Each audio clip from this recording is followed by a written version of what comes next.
Vianočné svetlá, zemiakový šalát, darčeky, rodina pohoda, taký ten útulný pocit pod dekou s teplým kakaom, keď vonku padá sneh.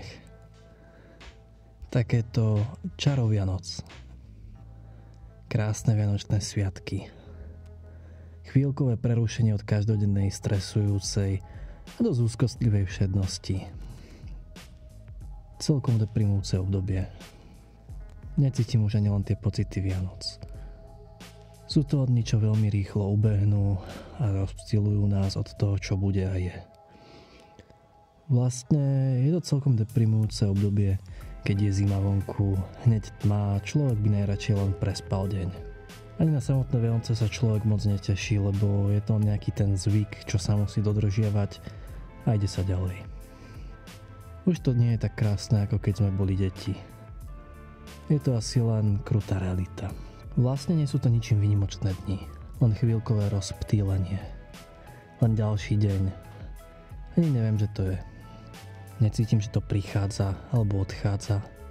Len cítim, ako zas prichádza práca a iné povinnosti, čo ma vrátia do rutiny. Rozdáš nejaké darčeky, možno nejaké ti niekto dá, stráviš čas s rodinou. Na Silvestra sa opieš s kamarátmi a pozeráš z balkona na ohňostroje, ktoré sú naozaj krásne, ale aj rušivé a potom zas to isté. A potom ďalší rok to isté. A zas to isté o ďalší rok. Je to vlastne niečím tak výnimočné? Okrem toho voľna je to tu len akési skrášlenie zimného obdobia nejakými svetielkami. Necháp ma zle. Je to krásne, naozaj je, len to čaro už dávno pominulo. Je to dospelosťou? Nie, to už dávno predtým som necítil. Vianočnú náladu nemám už roky.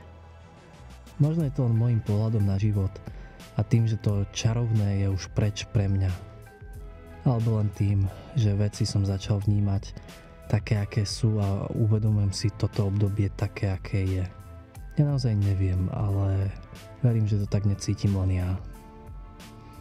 Aké pocity počas Vianoc cítiš ty? Krásu a čaro?